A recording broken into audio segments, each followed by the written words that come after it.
Harvard professor Francesco Gino went to a tech call center to study a new group of employees in their initial weeks of training. And what she did was as follows. The first group, from days 6 through day 16, were told that at the end of the training, for the last 15 minutes of the day, you're going to sit down and write and reflect on the lessons that you learned over the course of that day. Group number 2 was told that for the last 15 minutes, you're just going to continue doing what you were doing. And what she found was astounding. She found that the group number 1, the group that had to stop and reflect on what they had learned, performed 23% better than group number 2 on the final test. And Gino said that the more that a person stops and reflects and thinks about that which they learned, the more productive a person is going to be. You know, in this week's Parsha, Moshe is reminding Klal Yisrael of the incredible things Hashem did for them. Hashem spoke to you from a fire.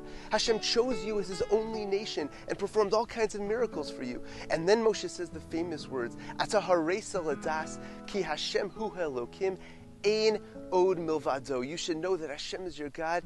Ein od milvado, that there's none other besides for Him. And the Sforno comments that Hashem did all this for them to be misboning, for them to stop and to reflect on all that Hashem is doing for them to really recognize Ein od milvado, that there's none other beside for Hashem. And my Rosh Hashiva pointed out that it seems so unbelievable, that it seems that without that hisbonenus, without that reflection, they wouldn't have really fully comprehended Ein od milvado, there's none other besides Hashem. You know, these are the people who witnessed all kinds of nisim. They saw the mun in the desert. They saw the anani hakavu that was with them all the time. In fact, during the times of the giving of the Torah, Hashem actually opened up the heavens and showed them Himself. How could it be that they wouldn't fully appreciate Hashem Ein od milvado? And the answer is that if a person doesn't stop and reflect on what they learned, if a person doesn't focus on those lessons, then ultimately they don't get it to the highest of levels.